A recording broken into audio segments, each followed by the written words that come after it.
Hi, everyone. Welcome to SimiTree's webinar. We're really glad that you could join us today. We're going to give everybody just a minute to get into the room. As we're waiting, I'm going to put the handout link into the chat here in just a minute so you can follow along with the presentation. If you have any questions, please don't hesitate to use the Q&A. If we run out of time today and we don't get to everybody's questions, we will follow up in an email. After the presentation, you will get an email with any questions and answers that we took care of during the webinar, and then you'll get a copy of the recording and a copy of the handout as well. So look for that in your email to come. I'm Missy Gilliland, the Director of Learning and Development, and we're really glad you could join us today for another one of our Strategic Growth Series webinars. I'm joined by two of the best in the business to talk about when is it time to expand and how to do a market scan. So I'm going to turn it over to Cami and Christy to get us started. So Cami, if you want to introduce yourself.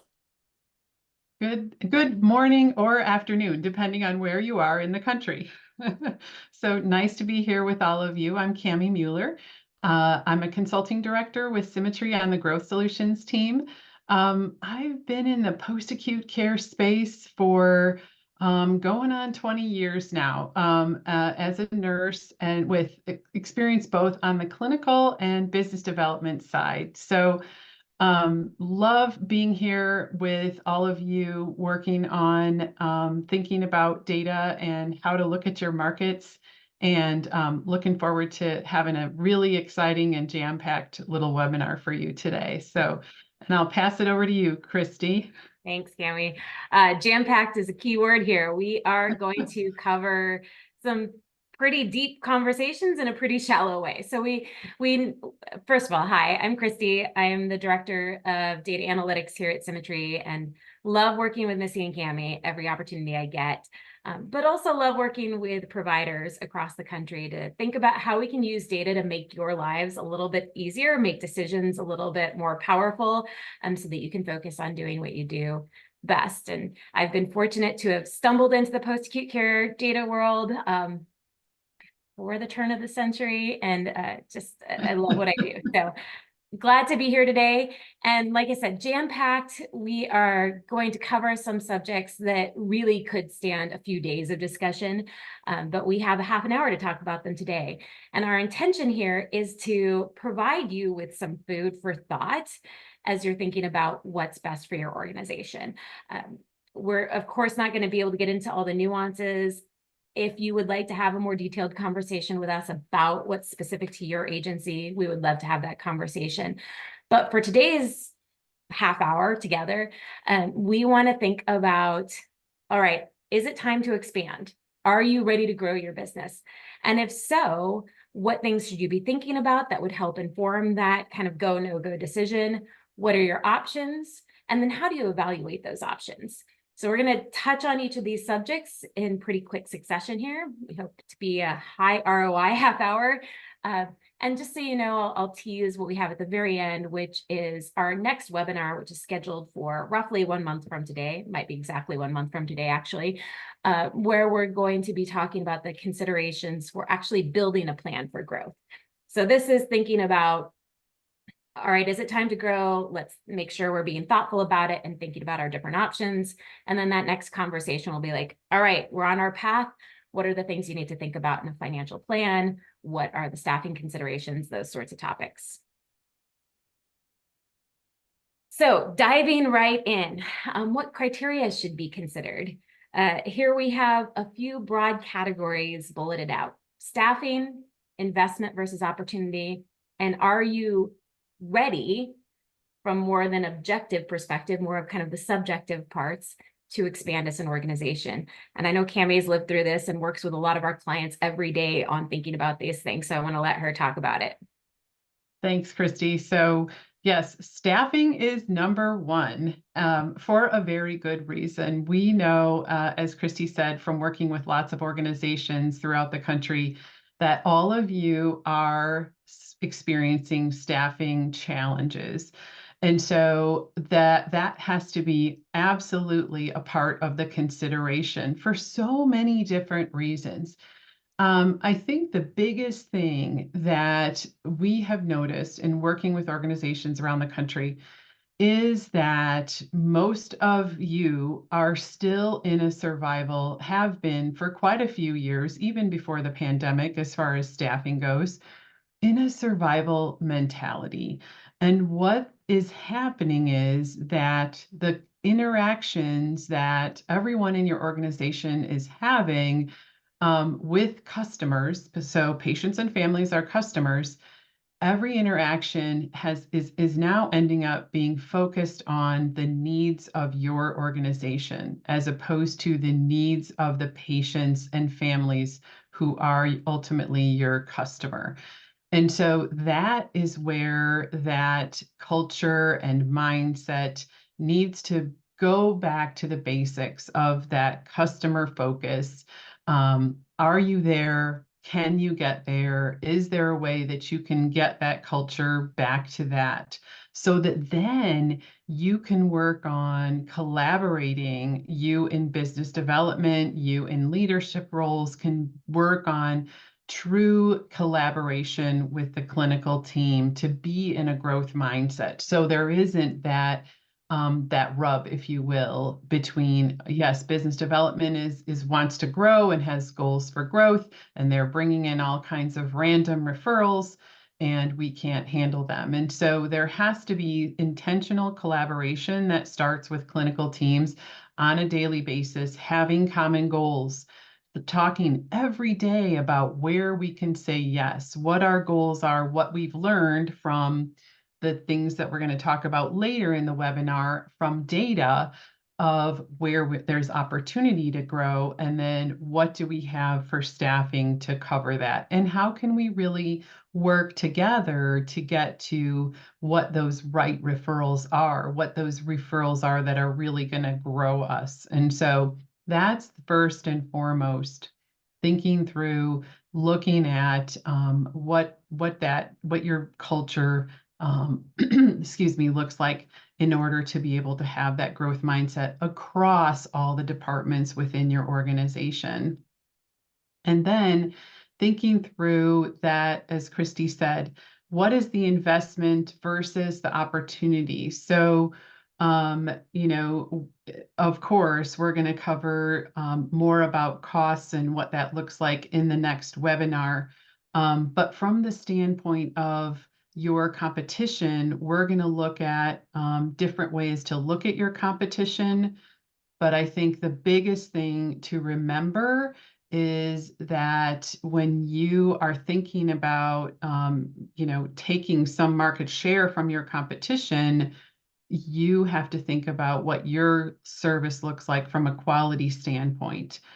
Word of mouth is still the number one referral source for any of these post-acute service lines. And so it has to be remembered that that word of mouth and repeat customers is going to be reflected in your quality is going to be reflected in that word of mouth and how that happens and what that looks like.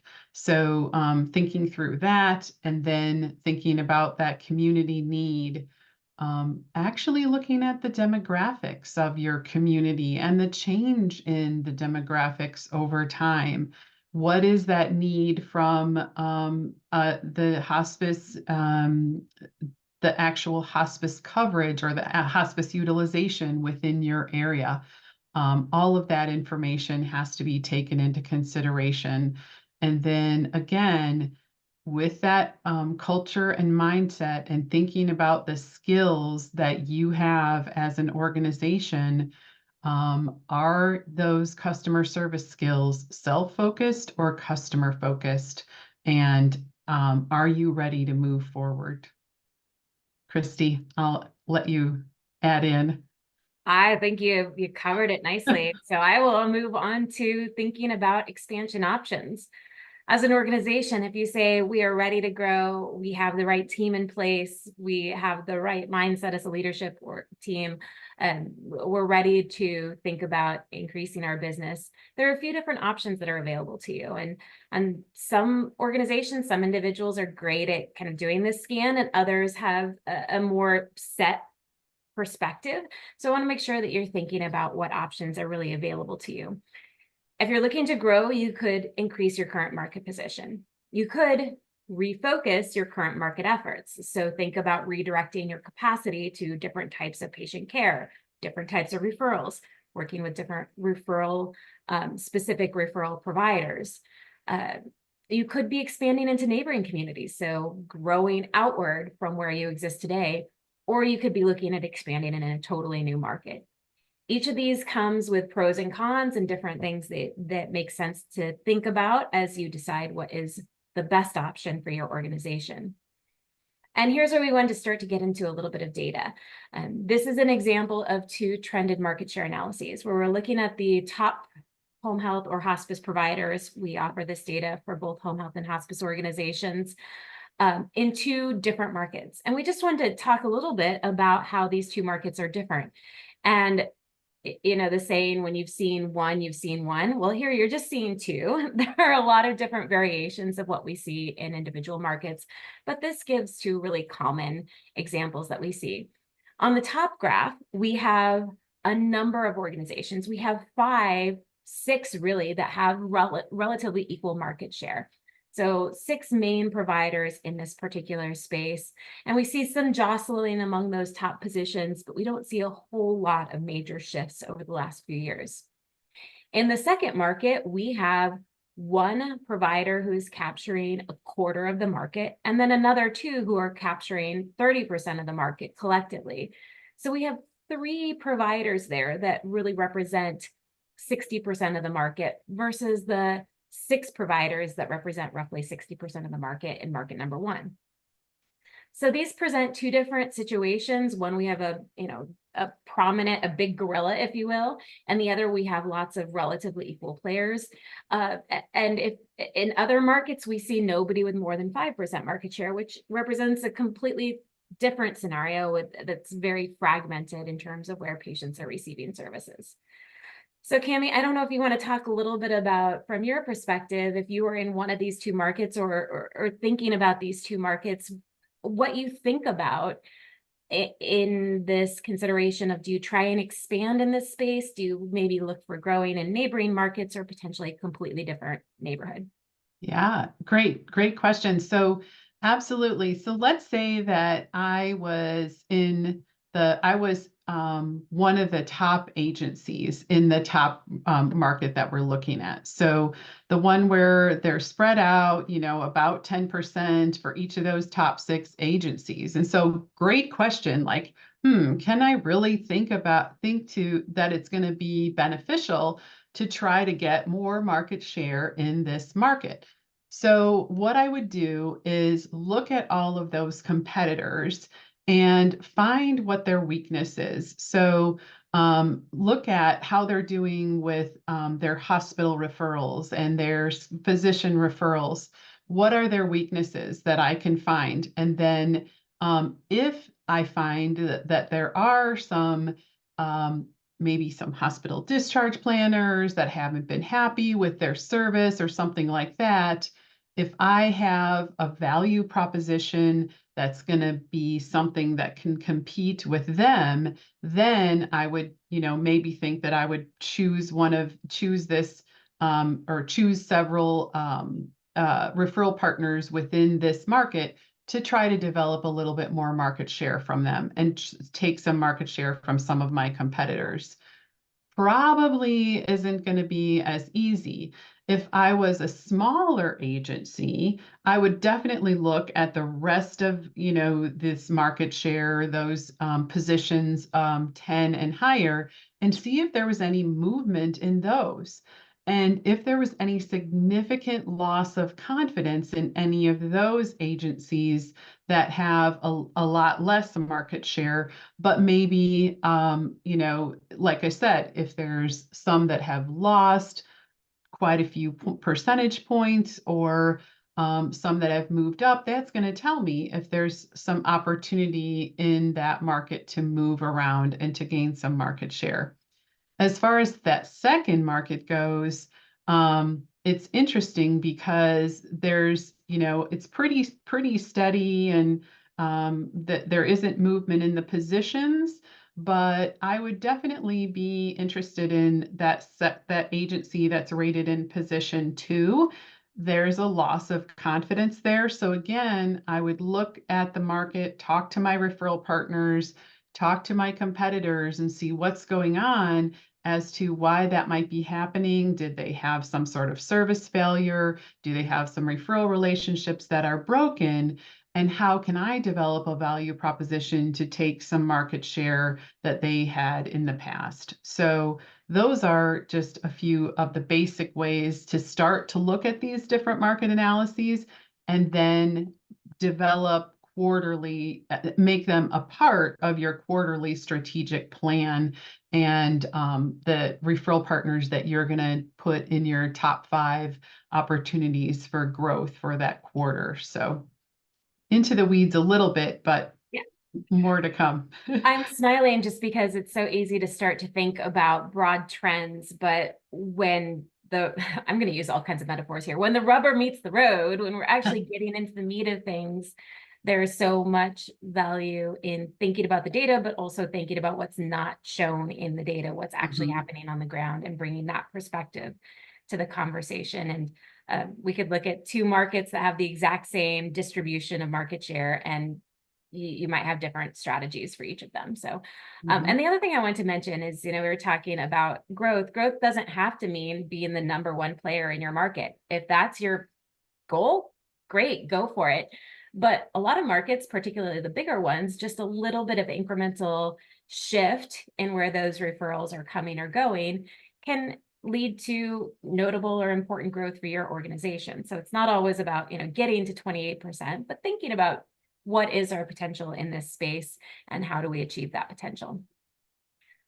So let's think about it, kind of another element of this, increasing your market position. What are the options there? Is there room to increase with current partners? So have you already maxed out the potential referrals that you can be receiving from folks that you already work with? Or is there opportunity to increase your position even with those good relationships today? Or are there new partners to work with? Does that kind of expand the pie that you have potentially at your fingertips as an organization?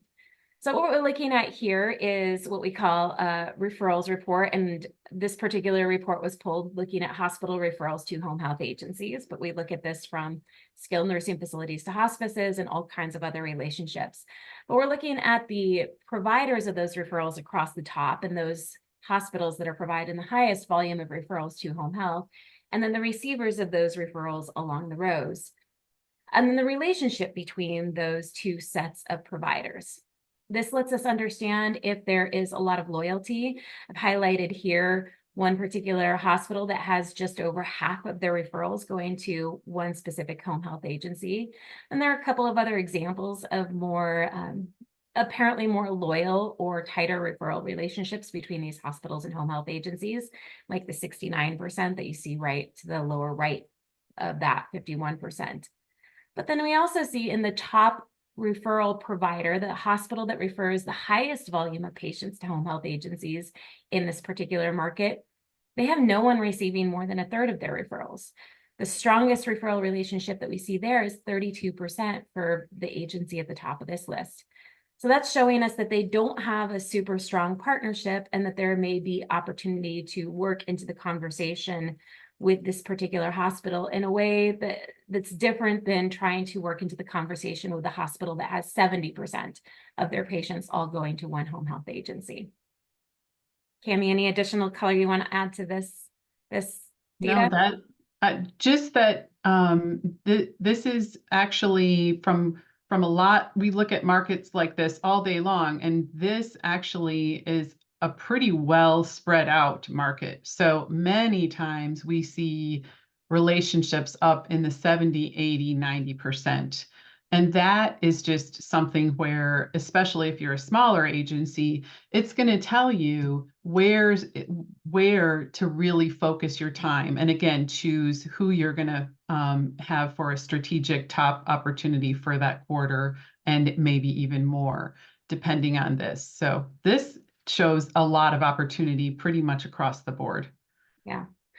And to that point about those 70, 80, 90% referral relationships, oftentimes we see that with affiliated organizations, right? A hospital has their own home health agency, and 90% of those hospital referrals to home health are going to their own agency. It may be really hard to compete for a volume of those referrals against their own business, right? But we may want to be competing for those referrals that don't go to their home health agency. So those patients that the home health agency doesn't have the capacity to take care of, or are outside of their service area or something like that. But the conversation there is different. It's saying, hey, I know you have this agency that's part of your organization, and I understand that they receive the majority of your referrals. But let's talk about when they can't take care of your patients for one reason or another. We want to be thought of as someone you can call in that situation. But also, speaking of ownership relationships, just I caution folks not to assume that we've got those 90% referral relationships when there's an ownership status, because you would be surprised at how often we see only 35% of a hospital's referrals going to their own home health agency. So having the data to validate what's actually happening can be really informative.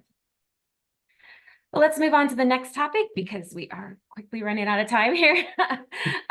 Maybe instead of just growing within your existing kind of footprint, existing relationships, you're thinking about refocusing your current efforts.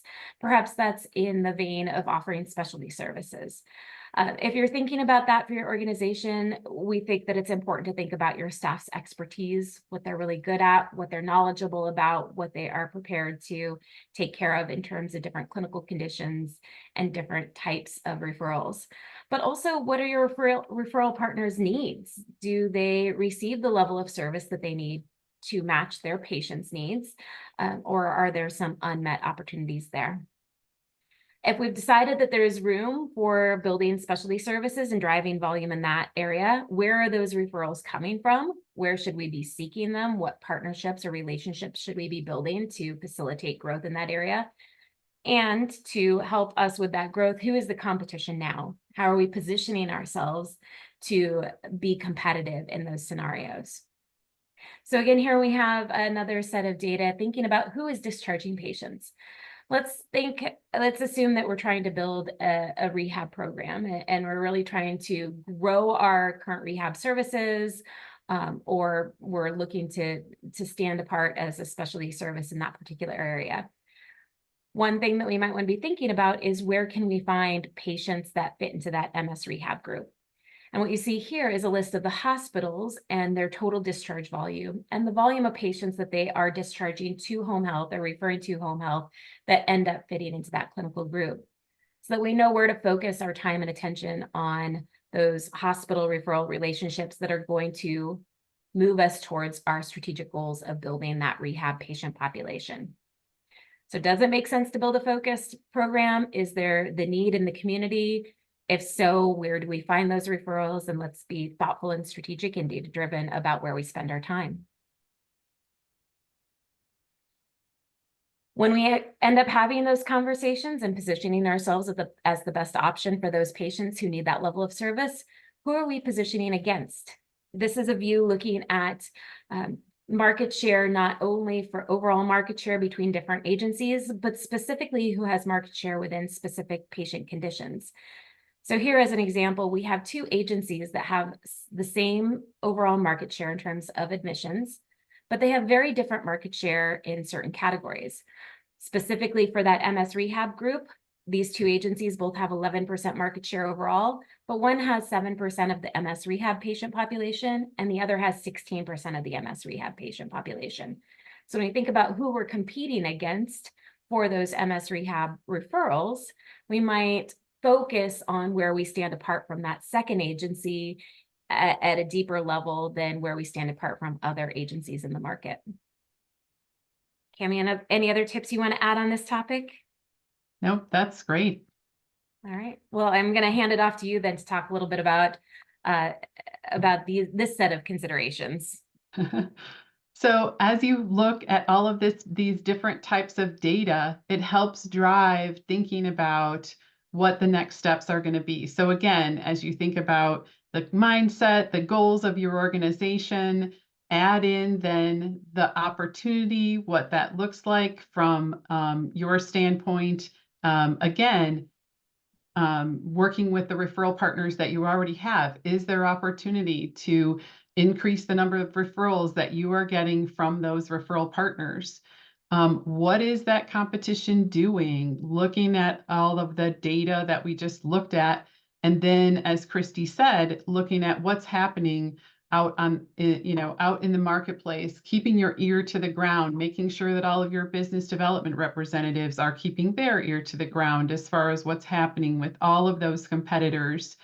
And then what does that strategy look like as you think through where you decide that the opportunity actually is going to be available for you to take some new market share or new market penetration? And so different things to think about as you go into new markets or grow in your own market are looking at agencies that you might want to think about acquiring, or and everything that goes along with that, which will be talked about more in the webinar next month, or just starting brand new, or as we sometimes say, de novo in a new area. And what does the difference look like as far as expenses and resources, and utilizing your resources, and how you can do that most efficiently as you think through that. Yeah. And even an acquire start new sounds like a simple conversation, but even acquiring, you could acquire an established business, or you could acquire just an underutilized license and build off of that, which gets you a little bit of a running start, but it's somewhere between acquiring and starting new. And again, like Cami mentioned, we'll be talking about those financial considerations and what those models look like next time. But regardless, like we've been talking about pretty consistently throughout the last session and this one, who are the top referrers? Where do we have the potential to get referrals? And who are our competition? So what's the competition in the market overall, like we were looking at with the trended market share analysis? But also, who are those referral providers who offer the highest volume of patients to home health or hospice? And then who specifically are we looking at in competition for those particular referral providers? And then not just what do those percentages look like how are we trying to fit into those relationships, but also when we start to make our way in, what sort of volume are we looking at specifically? Knowing 73% of the referrers, or even if we crack our way into Abbott Northwestern Hospital here and can get 2% of those referrals, is that 5 referrals, 2 referrals, 14 referrals? And here we can see it's 16, and we can start to build our financial models based on that. As we think about evaluating our competition, I'm going to go through this pretty quickly here. We want to think about, who is the organization? How long have they been in business? What do their quality scores look like? What sort of service area do they cover? This may help us evaluate which competitors we want to go more head-to-head with, based on the characteristics that either are contrary to what we have or are complementary. It could potentially even offer opportunities to establish partnerships in the community. What does their growth trajectory look like? How consistent have they been over time? Here we see a fairly consistent quarter-to-quarter revenue.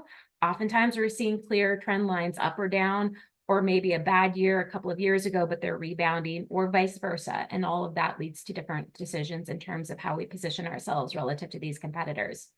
Where are they getting their referrals generally? And specifically, where are they getting their referrals? Which hospitals, which physicians are they working with most commonly?